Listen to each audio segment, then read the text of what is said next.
Bismillahirrahmanirrahim. Alhamdulillah wa syukurillah ala jami'i ni'amillah. Nahmaduhu wa nashkuruhu subhanahu wa ta'ala ala ni'matihi wa awla. Asyhadu an la ilaha illallah wahdahu la syarika lah wa asyhadu anna sayyidana Muhammadan abduhu wa rasuluh. Arsalahu bil huda wa dinil haqq liyudhhirahu 'ala dini kullihi wa law kariha al-kafirun. Allahumma shalli wa sallim wa barik wa karim ala sayyidina Muhammad. Allahumma shalli wa sallim alaihi wa rasulika nabiyil mu'min al-fatih lima ughliq wal khatim lima sabaq nasiril haqq bil haqq wal hadi ila siratikal mustaqim wa ala alihi wa sahbihi haqqa qadrihi wa miqdarihi al-'azim. Amma ba'du, usikum wa iyaya bittaqwallahi wa taqwallahi wa taqul. Ma'asyiral hadirin wal hadirat yang berhormat pengurus PKM Masjid Baitul Rahman, para masyarakat yang berbahagia, saudara-saudara semua, alhamdulillah atas semua anugerah dan nikmat yang telah diberikan oleh Allah Subhanahu wa taala, baik nikmat zahir maupun nikmat batin. Mudah-mudahan semua nikmat mengarah kepada ridha Allah Subhanahu wa taala sebagai bentuk bekal dalam kehidupan yang bekal abadi kelak di sisi Allah Subhanahu wa taala. Wa tazawwadu fa inna khairaz zadi taqwa wa taquni ya ulil albab. Berpegang dirilah kalian semuanya, dan sesungguhnya sebaik-baik bekal adalah ketakwaan kepada Allah Subhanahu wa taala. Salawat dan salam yang agung yang mulia mudah-mudahan selalu dihaturkan kepada baginda Nabi Muhammad sallallahu alaihi wasallam, keluarga, sahabat dan semua pengikutnya ila yaumil qiyamah. Hadirin hadirat rahimakumullah, mohon maaf atas liburnya ngaji beberapa saat karena satu dan lain hal dari undur-undur. Mudah-mudahan insyaallah tidak mengurangi nilai istiqomah di dalam ngaji dan kecintaan kepada ilmu. Mudah-mudahan umur kita, hidup kita selalu dalam keberkahan ilmu yang manfaat insyaallah, bukan hanya sekedar di dunia, besar harapan kita sampai kelak nanti di akhirat insyaallah. Amin ya rabbal alamin. Akhir dari pembahasan kita dari kitab ini yang kita baca di setengah bulan sekali, yaitu kitab Sabilul Ittiqan wal I'tibar bima yaqulu bil insan wa yaqulu lahu min al-a'mal.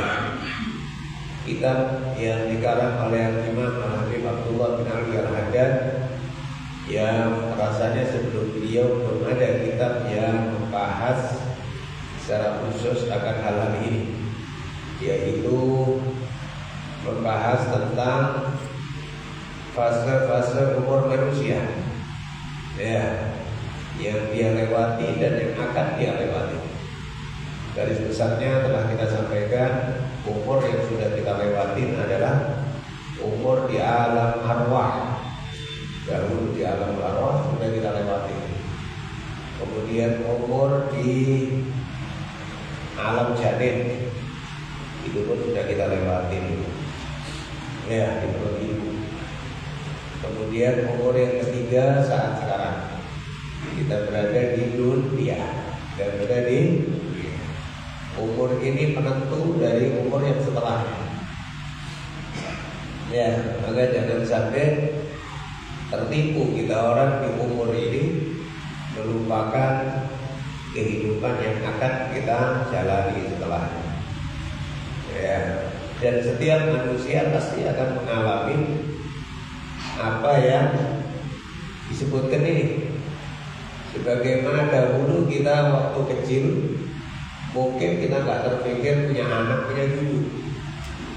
Ya, mungkin lebih kurang 40 tahun yang silam, 50 tahun yang silam kita SD.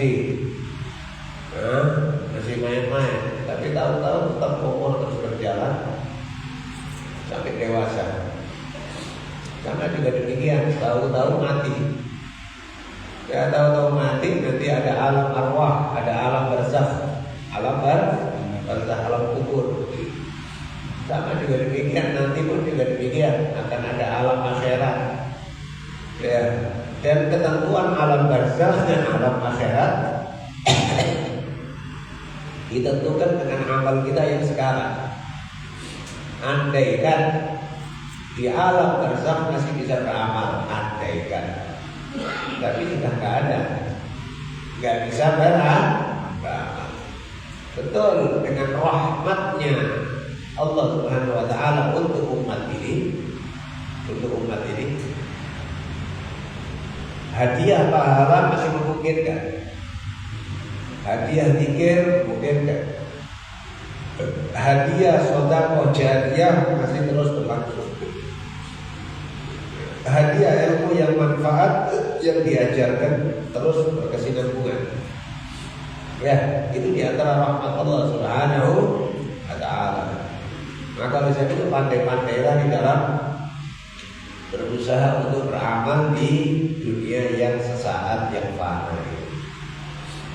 Akhir dari pembahasan kita pada waktu yang lalu, saya membahas tentang alam barzakh yang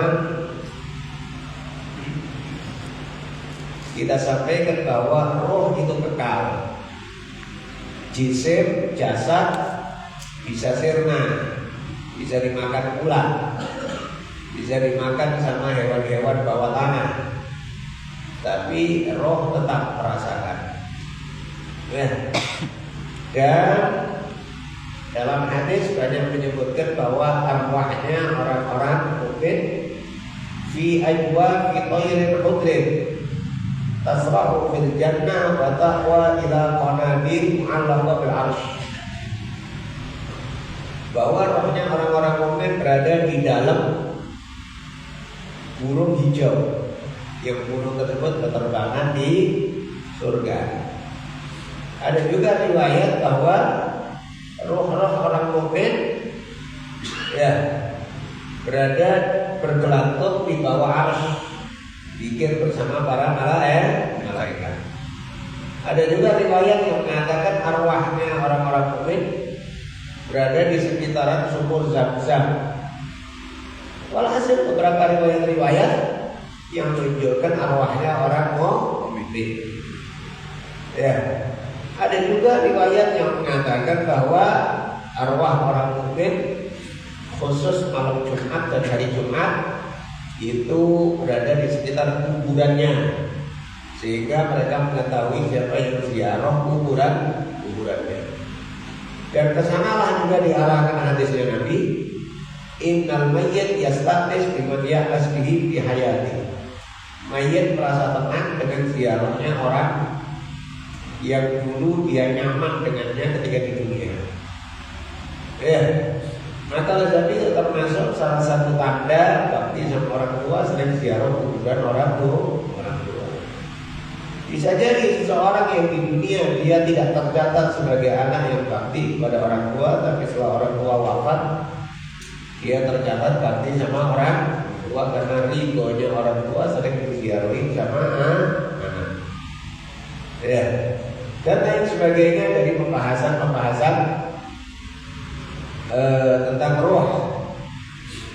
Kita juga membahas pada waktu kemarin tentang fadilah melakukan fardu kifayah. Fadilah. Ya, dan itu sudah kita bahas kalau hukum fikih, fardu kifayah tidak gugur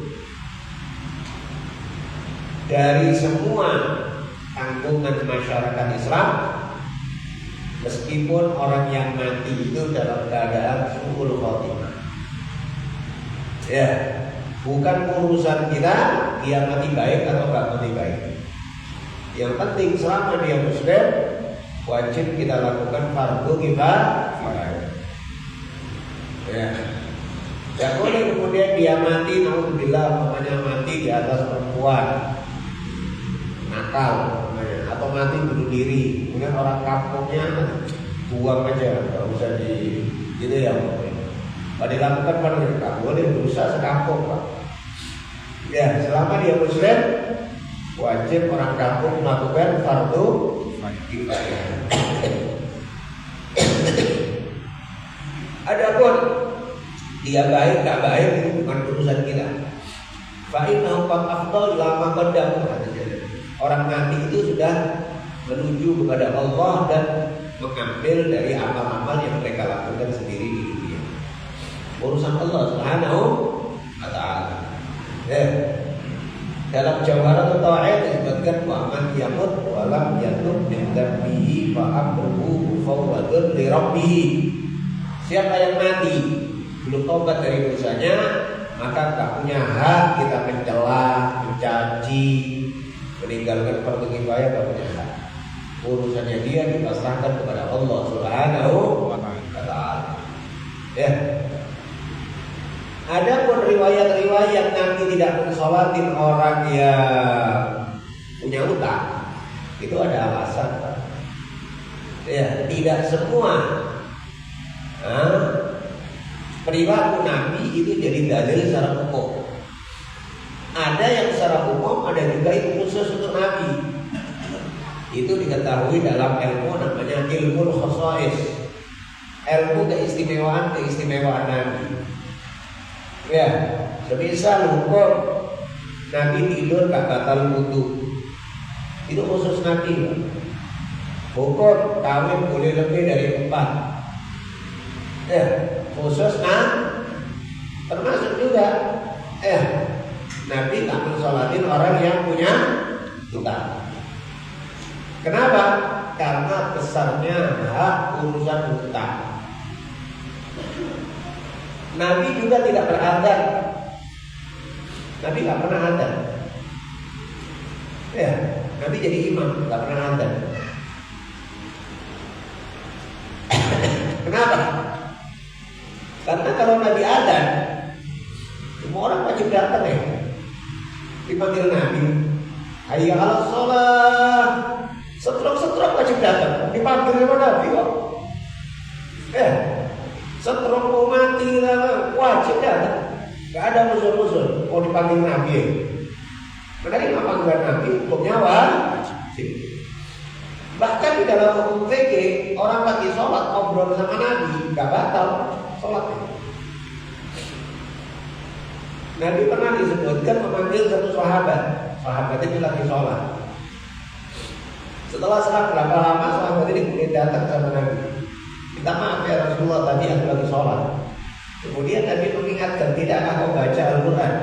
Ya ayyuhalladzina amanu istajibu lillahi wa lirrasuli idza da'akum lima yuhyikum. Wahai orang yang beriman, terimalah ajakan Allah dan Rasulnya kalau keduanya memanggil kalian. Jadi kalau dipanggil Nabi wajib kan? Nabi gak sholat, gak beradzan.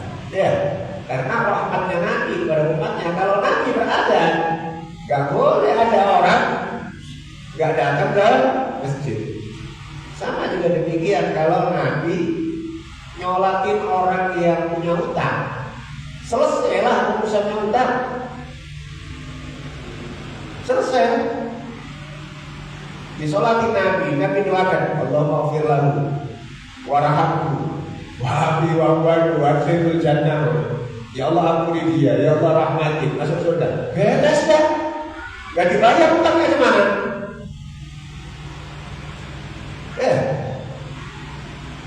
Maka dari itu sampai Nabi bersabda, beratnya urusan hutang, yufar lisyahid kullu dzambin illa ad-dain. Orang yang mati syahid pun diampunkan semua dosanya oleh Allah kecuali hutang. Hutang diampunkan oleh Allah, itu urusan hak sesama manusia. Iya. Nabi kalau ada jenazah, Nabi datang, Nabi tanya, hal ala sahibikum dan apakah kawan kalian ini punya utang? Ya, kalau dikatakan punya ya Rasulullah, Nabi bersabda sallu ala sahibikum, kalian sholat sama kawan kalian.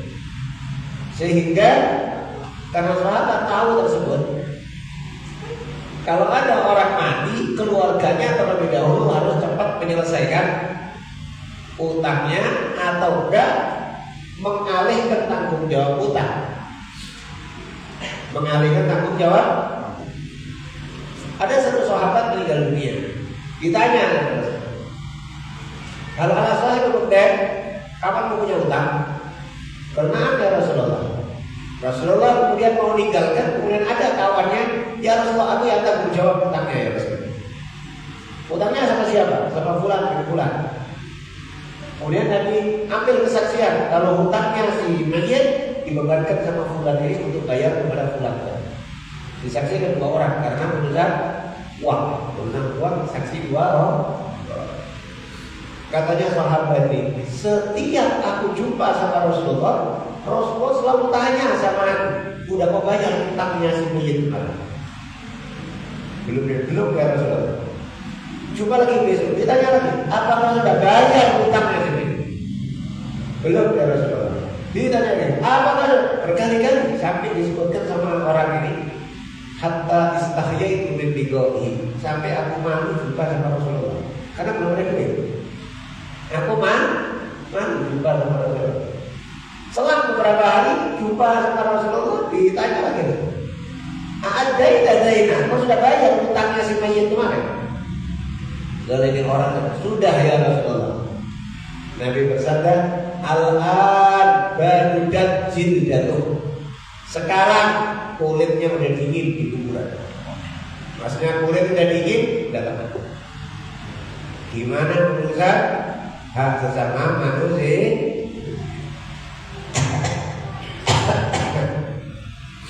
Ya.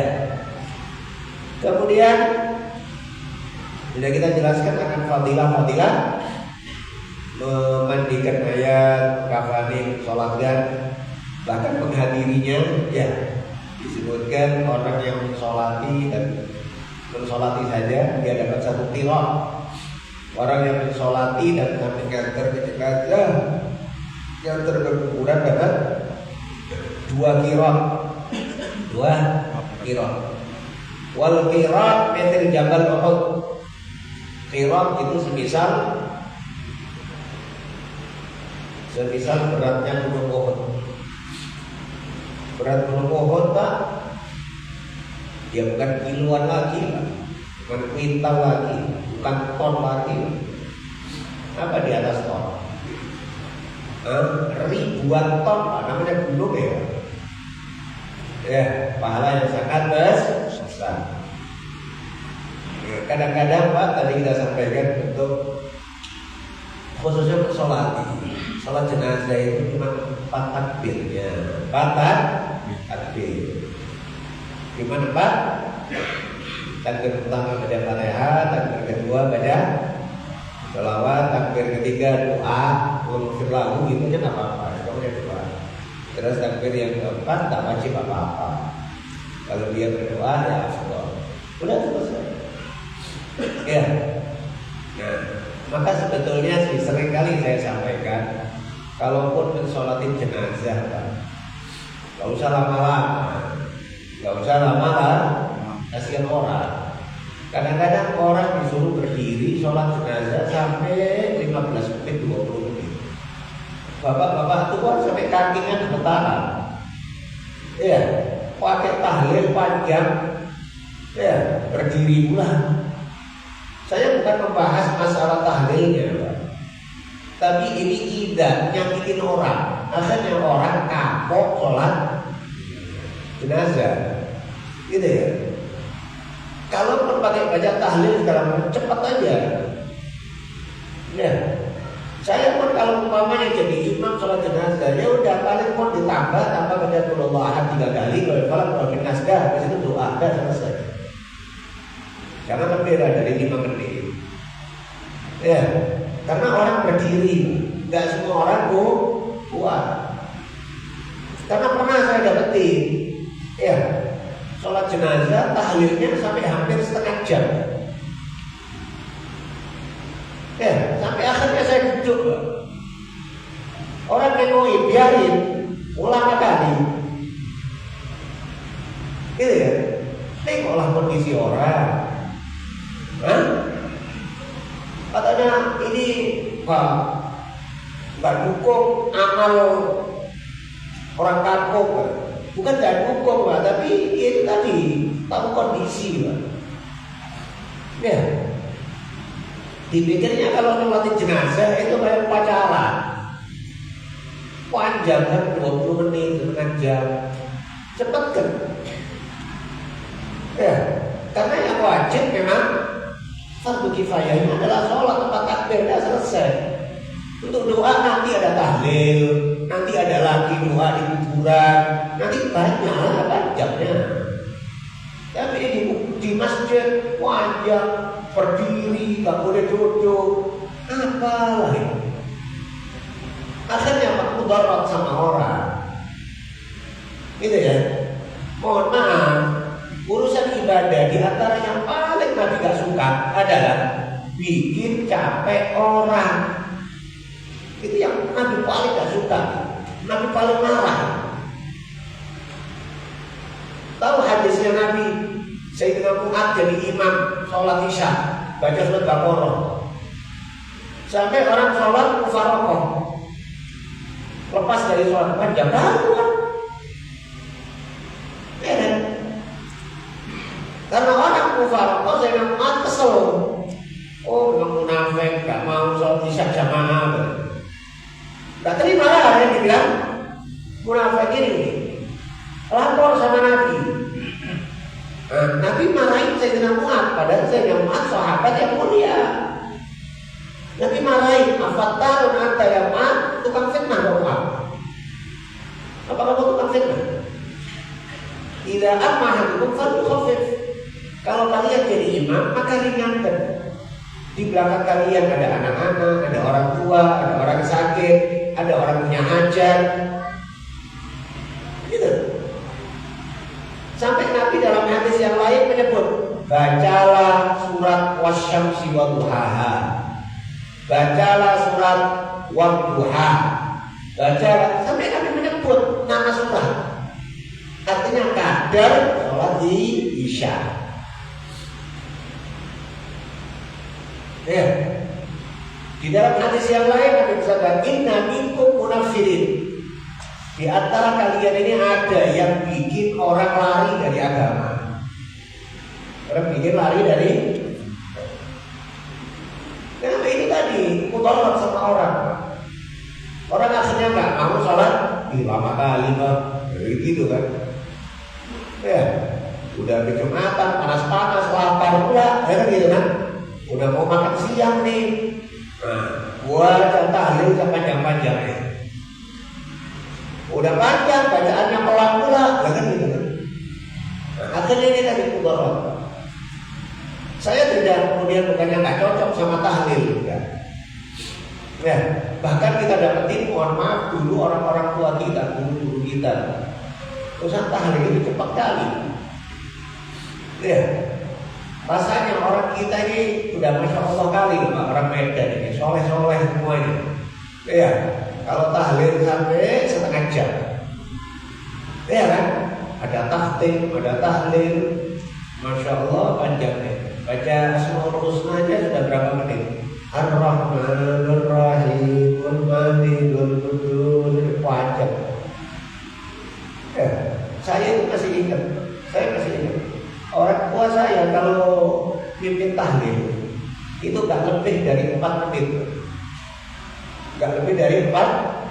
Saya sampai nandain baca la ilaha illallah gak pernah lebih dari 21 kali.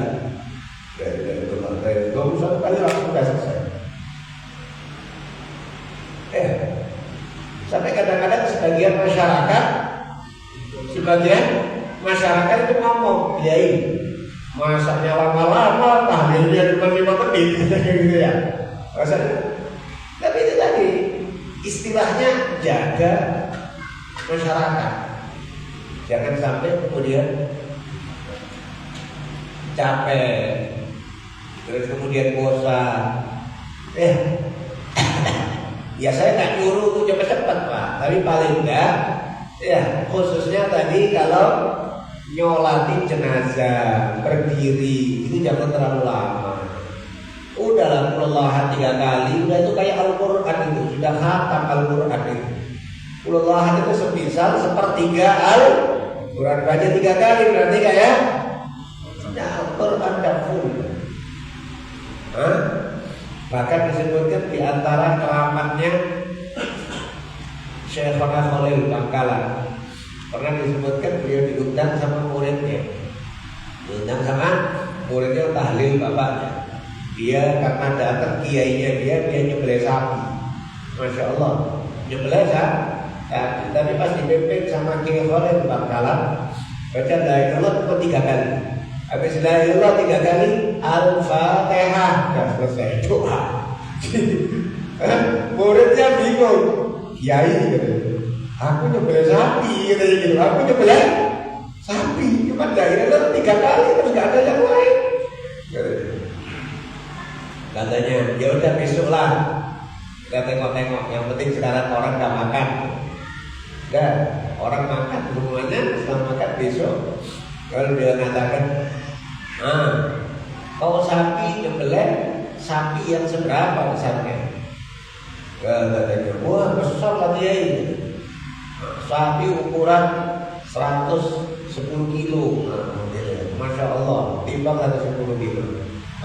Ada kira-kira timbangan yang sampai 110 kilo. Oh ada dia dicari tempat yang timbangannya sampai. Dia soalnya menulis la ilaha illallah 3 kali di kertas. La ilaha illallah 3 kali di kertas. Kita harap sapi satu timbangan la ilaha illallah, kertas di ternyata lebih kuat la ilaha illallah. Ya ini kelakuannya ini ya. Tapi secara pastinya salah dalil itu ya. Mestinya la ilaha illallah adalah kalimat yang paling agung, paling utama. Sampai kalaupun dibanding dengan langit 7, bumi 7 lebih kuat la ilaha illallah. Tapi yang saya maksud adalah ini tadi, bagaimana ya ulama-ulama dulu itu adalah bagian dari penghormatan kepada zikir itu sendiri. Ya. Bukan kemudian dihitung-hitung kalau umpamanya berkatnya besar maka tahlilnya 1 jam. Enggak. Ya semuanya istilahnya yang penting ikhlas kepada Allah Subhanahu wa taala. Cuma tadi yang kita sampaikan adalah tahu kondisi lah, khususnya orang pas berdiri. Khususnya orang pas berdiri. Pas berdiri itu jangan terlalu lama, kasihan orang capek. Udah, ini tadi tentang masalah sholat jenazah 4 takbir.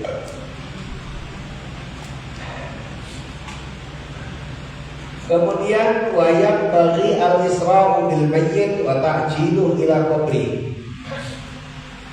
Seyogianya mempertegas dengan urusan mayit kalau sudah dipastikan matinya, wafatnya, udah pasti wafat, maka proses lebih cepat, lebih baik. Ya.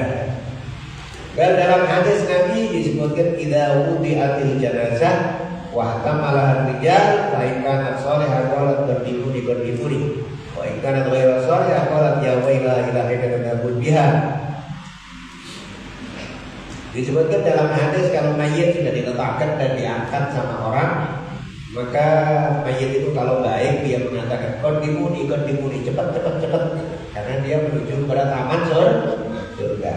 Tapi kalau dia tak soleh, maka dia mengatakan aduh mau kalian bawa kemana?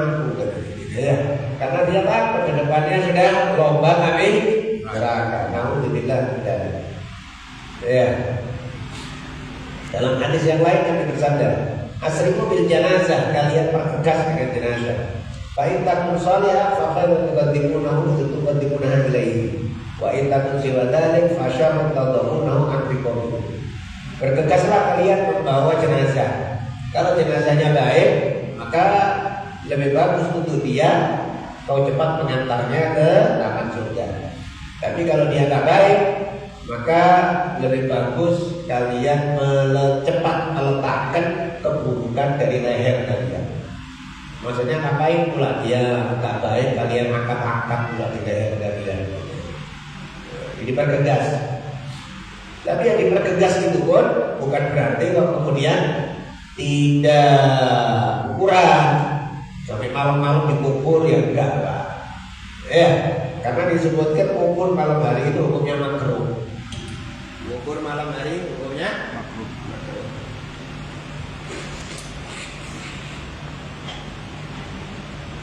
Dan juga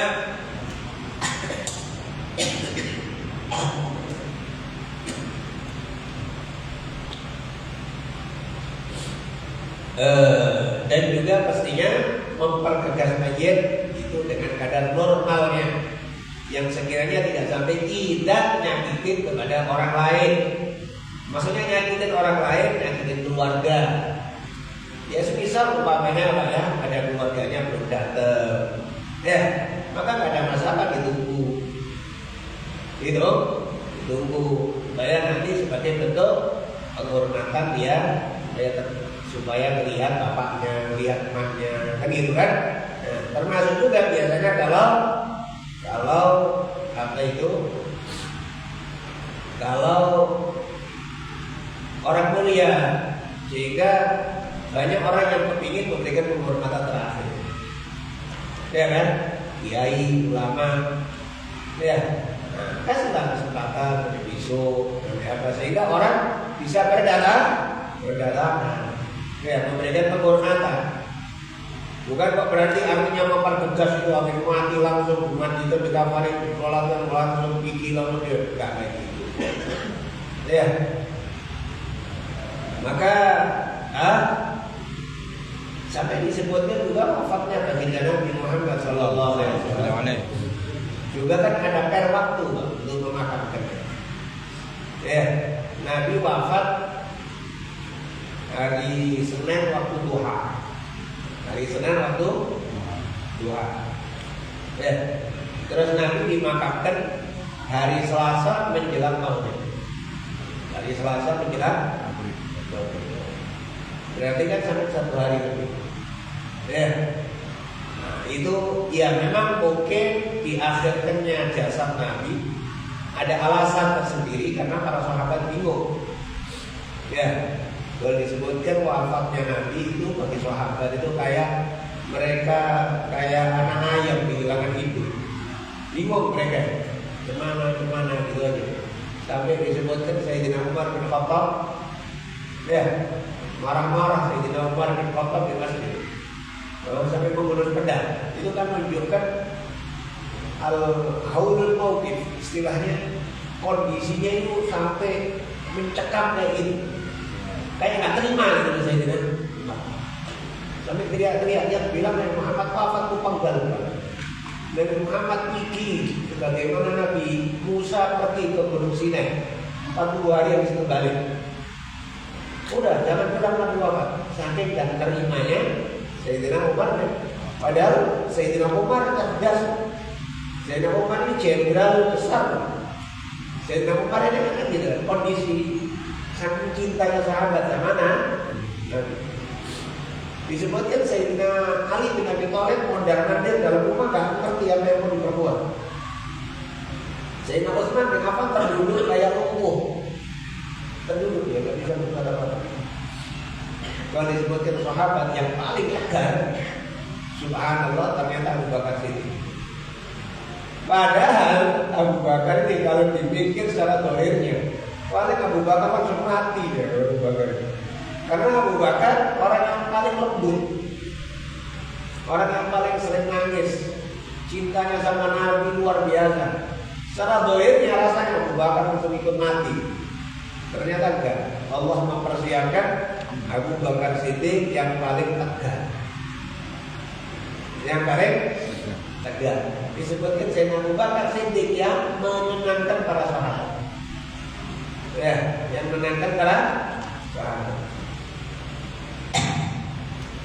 Jadi tadi kita sampaikan tentang mempertegas dengan kadarnya, tidak sampai kemudian mempertegas sampai mudarat kepada orang lain. Ya kan kadang orang punya pemahaman entah dari mana lah pemahaman harus cepat. Malam itu mati, malam itu pula dikubur. Orang lain kan ingin ngasih penghormatan. Ya. Karena tidak nyakitin orang, maksudnya orang yang masih hidup, itu pun juga dilarang sama Islam. Iya, dilarang. Ya kan? Dalam urusan orang mati, tak boleh kita nyakitin orang hidup, semisal menyebut keburukannya orang yang mati. La tu'tul amwat, la tasubul amwat, la tu'tul ahya. Jangan kalian mencaci orang yang sudah mati, yang akhirnya kalian menyakiti orang hidup. Gimana maksudnya? Mencaci orang mati, yang tersakiti orang hidup. Ya keluarganya yang masih hidup. Meskipun dia buruk, jangan kau caci. Akhirnya keluarganya nanti dia bapak, ini bapak. Akhirnya dia jangankanlah orang yang istilahnya ya jahat-jahat normal. Ketika mau masuk Islam, Ikrimah bin Abu Jahal, anaknya Abu Jahal mau masuk Islam. Nabi berpesan sama sahabat, la taqulu abahu bisu. Jangan kalian sebut-sebut bapaknya dengan keburukan. Jangan sebut bapaknya. Gimana Nabi menjaga? Padahal bapaknya ada Abu Jahal. Ya, Fir'aunnya yang umat. Paling benci-bencinya sama Nabi sama Islam. Tapi Nabi pesan sama sahabat, ya, kalau datang Ikrimah jangan sebut-sebut bapak. Ya. Nah, kalau disebutkan ada satu wanita ikut hijrah, namanya Durrah. Durrah ini putrinya Abu Lahab. Anak perempuannya Abu Lahab. Ikut hijrah ke Madinah. Sama sebagian orang-orang Ansor perempuan dia jadi. Oh, bapakmu yang kayu bakar neraka ya. Tabat jaga Abi Lahab. Kan? Kayu bakar neraka. Ngapain kalau bapakmu di neraka kayak gitu. Nangis dulu.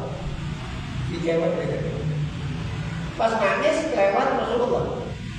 Ditanya ada apa wahai Durrah? Berarti kan sepupuan sama Nabi berarti kan. Abu Lahab itu pamannya Nabi. Ya. Diceritakan sama Durrah, omongannya wanita-wanita Ansor.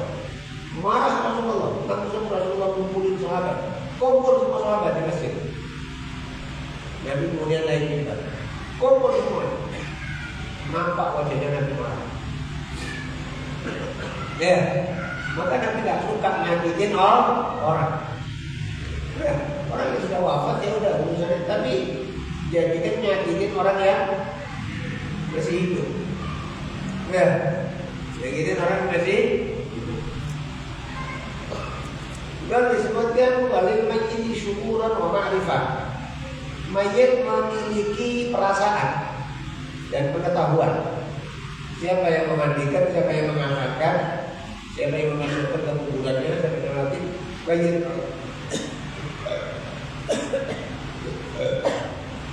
Ada hadis yang menyebutkan bahwa rohnya orang mukmin ini di tangan malaikat. Di tangan malaikat yang dibuka oleh tangan yang malaikat sehingga dia mengetahui siapa saja yang melatih, siapa saja yang menghormati dia.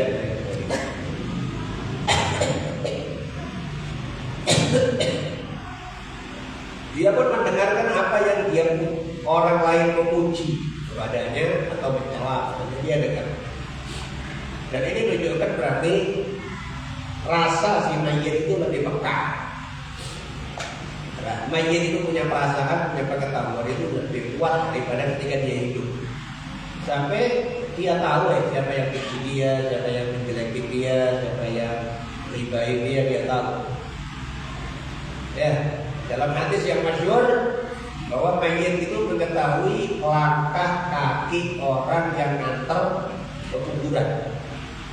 Jadi mungkin kuburan itu kayak kaca gitu ya.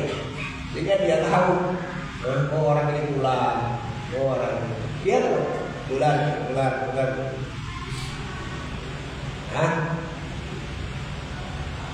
Dan kalau seseorang mayit sudah diletakkan di kuburan, maka ini bukan sekedar di kuburannya. Jadi waktu ngangkat disunahkan untuk membaca Bismillah wa ala millati Rasulillah.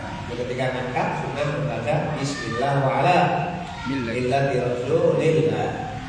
Kemudian disunahkan juga seseorang ketika memakamkan untuk meletakkan tanah kuburan 3 kali. Ini kadang sunnah yang jarang diamalkan karena orang takut kotor tangannya. Ya. Sunnah ngambil tanah kemudian diletakkan 3 kali. Dengan membaca ayat minha khalaqnakum wa fiha nu'idukum wa minha nukhrijukum taratan ukhra. Minha khalaqnakum, dari tanah kami ciptakan kalian. Wa fiha nu'idukum, dan ke tanah kami akan kembalikan kalian. Wa minha nukhrijukum taratan ukhra, dan dari tanah kami akan mengeluarkan kalian. 3 kali, ya. Ada juga riwayat untuk dibacakan surat Inna Anzalnahu fi Lailatul Qadar. Jadi kalau bawa tanah baca surat Inna Anzalnahu masuk. Inna Anzalnahu. Jadi selesai lah Inna Anzalnahu fi Lailatul Qadar. 3 kali. Kalau disebutkan ini sebagai keamanan bagi ahli kubur dari azab dan neraka. Dari azab kubur. Ya. Wa yusabu alaihi turab qalilan birifqin. Sunnah juga untuk meletakkan tanah sedikit demi sedikit dengan lembut. Bukan langsung habis cepat gitu ya. Tidak, dengan lembut. Kenapa? Sebagai bentuk penghormatan sama si mayit. Bentuk penghormatan sama si mayit. Ya. Dan seyogianya yang hadir dia berdiam di sisi kuburan beberapa saat. Dia turun Al-Quran, ada Quran. Yastaghfiruna lil mayyit, sifat untuk mayyit. Belum pakai baca Quran dia. Ada hadisnya bahwa dahulu orang Ansor kalau ada orang meninggal, kanu yakhlufuna al-qabr yaqra'una al-Quran. Mereka sendiri berganti ke kuburan untuk baca Quran. Itu ada hadisnya. Berarti menunjukkan baca di kuburan itu ada kesunahan. Ya.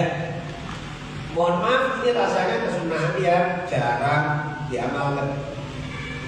Ya, kalau kita sering di kuburan itu cepat pulang,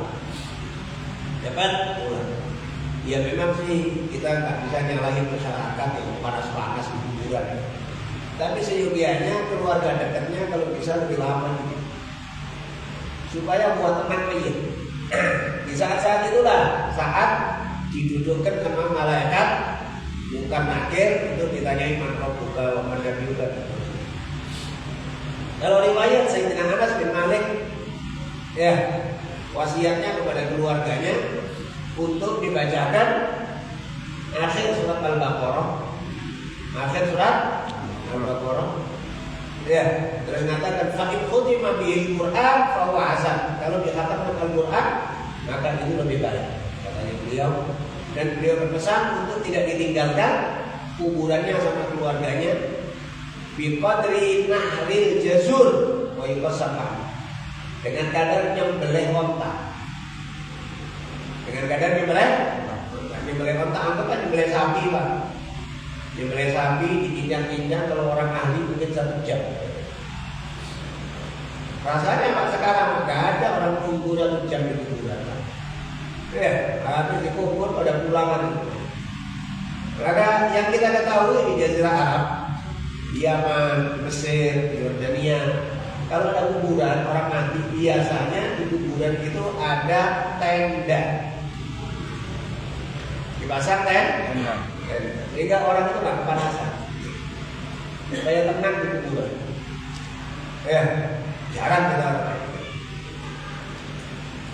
Mendoakan mayit dan mengistighfarkan itu ada hadisnya. Hadis Nabi ada. Dari bersabda istaghfiru li akhikum was'alu lahu tathbit fa innahu an yus'al. Kalian istighfar untuk saudara kalian dan kalian mintakan dikokohkan iman karena dia sekarang ditanya sama malaikat bukan. Ada hadisnya Nabi sebesar itu. Hadisnya sahih. Ya.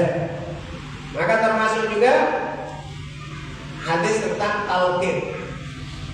Hadis tentang talqin. Ya. Hadis talqin itu ada hadisnya. Ada riwayat Sayyidina Imam At-Tabarani dalam Mu'jam Al-Awsat. Ya.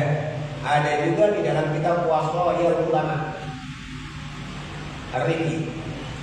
Ya. Dan banyak beberapa riwayat-riwayat hadis tentang talqin majid. Hadis yang masyhur yang sahih dalam Sahih Bukhari dan Muslim adalah laqinu mautakum la ilaha illallah. Kalian talqin orang-orang mati di antara kalian dengan la ilaha illallah. Kalimat mautakum orang mati kalian bisa diartikan orang yang akan mati kalian talqin la ilaha illallah, atau bisa juga diartikan orang yang sudah mati. Ya, karena teks hadisnya Nabi mutlak. Lakin talqinkan oleh kalian mautakum pada orang-orang mati kalian la ilaha illallah. Adakah di situ Nabi menyebut orang yang akan mati? Tidak. Adakah di situ Nabi menyebut orang yang sudah mati? Tidak. Karena kalimatnya umum, maka bisa saja ditalqin sebelum mati atau ditalqin setelah mati. Gitu. Ada sebagian orang yang ngotot, ini maksudnya hadis talqin sebelum mati. Pokoknya dari mana? Mau bilang pokoknya ini dari mana? Saya tidak merendahkan mentalqin sebelum mati, karena itu adalah fadilah besar. Tapi nggak boleh pula kemudian dinafikan talqin setelah mati. Ya, ada hadisnya tentang masalah talqin.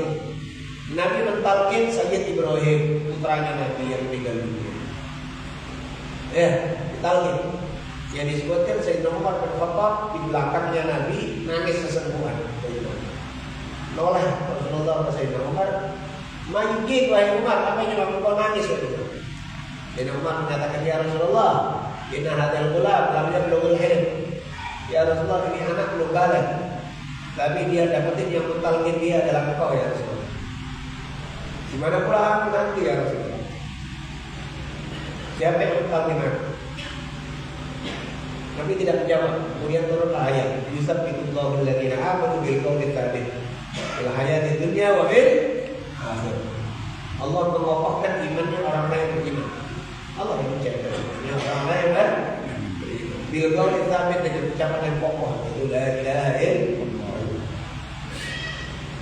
Ya. Jadi tadi kita tunjukkan pentingnya talqin. Maka dalam urusan orang mati, Pak, memang ulama Ahlussunnah wal Jamaah berusaha mengamalkan dengan detail, dengan detail. Meskipun umpamanya ada hadis dhaif, ada hadis lemah, tapi amal. Ya, tahlil 3 hari, doain mayit, sedekah segala macam. Kadang orang katakan hadisnya dhaif, biarin tuh. Ya, karena pastinya ini adalah bukan hubungan dengan akidah. Hukum secara hukum orang yang di kuburan akidah itu adalah Mamayyamal mithqala dzarratin khairan yarah, mamayyamal mithqala dzarratin syarran yarah. Itu hukum. Itu hukum. Tapi ada kalanya dengan sedekah, dengan ngasih makan orang, dengan tahlil sedikit, dengan doain, dirahmatin oleh Allah Subhanahu wa taala. Ya, dan jangan pula kemudian dipasti-pastikan, oh yang penting nanti ditahlilin beres, sekarang di dunia seenaknya saja mabuk-mabuk, judi, terserah, enggak kayak gitu. Ya, hukum-hukum pastinya Yaman mithqala dzarratin khairan, yaman mithqala dzarratin syarran. Ya, amal baik yang nampak baik, amal buruk nampak buruk. Tapi ada kalanya kadang-kadang amal-amal yang apa itu dirahmati oleh Allah Subhanahu wa taala. Ya, Allah alam shawab. Insyaallah kita lanjutkan pada majelis-majelis yang akan datang.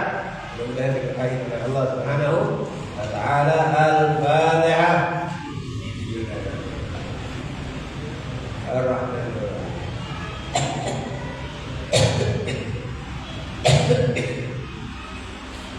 Bismillahirrahmanirrahim. Alhamdulillahirabbil alamin. Allahumma shalli wa sallim ala sayyidina Muhammad wa alihi wa sahbihi ajma'in. Rabbana taqabbal minna innaka antas samiul alim wa tub alaina innaka antat tawwabur rahim. Allahumma zidna ilman nafi'a wa 'amalan shalihan wa taqabbal wa rizqan wasi'an halalan thayyiban mubarakan. Rabbana hab lana min azwajina wa dhurriyyatina qurrata a'yun waj'alna lil muttaqina imama. Rabbana atina fid dunya hasanatan wa fil akhirati hasanatan wa qina adzaban nar. Sallallahu alaihi wa sallam walhamdulillahi rabbil alamin. Assalamualaikum warahmatullahi wabarakatuh.